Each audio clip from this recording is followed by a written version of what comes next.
Hello mga ka-travelers, it's Lynn. Our today's itinerary is the Peak Tram and Sky Terrace. Expect nyo na medyo mahaba-haba yung lakaran dito kasi malayo ang MTR station sa The Peak Tram.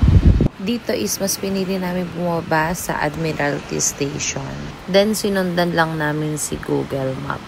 Diretsuhin nyo lang to, then pasok kayo dun sa may building para makapunta kayo sa overpass. Sinundan lang talaga namin dito si Google Maps saka yung mga tao. Siguro yung nilakad namin dito is 10 to 15 minutes pa hanggang Peak Tram. Kaya if may senior or kids kayong kasama, mas magandang mag-Uber na lang kayo. Then ito yung entrance papuntang Peak Tram.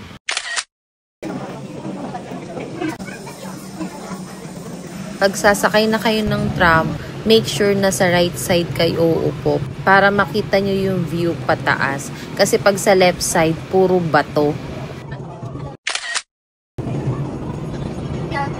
Namali nga kami ng inupuan kasi nalito kami. Kaya makikita nyo nasa left side kami nakaupo.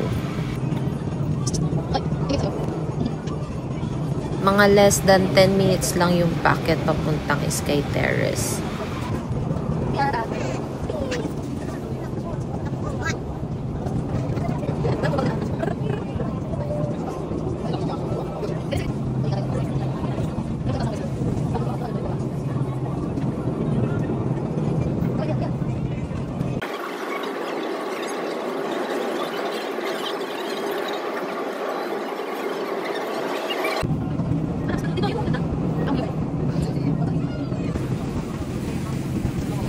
Then, picture-picture lang na nasa loob na kami ng building. And, nasa same building din pala yung Madame Tussauds.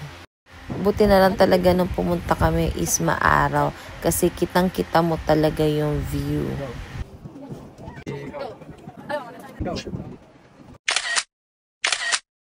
Medyo windy din nung punta namin. Kaya natakot akong pumunta doon sa gilid. Kasi pakiramdam ko, tatangayin ako ng hangin.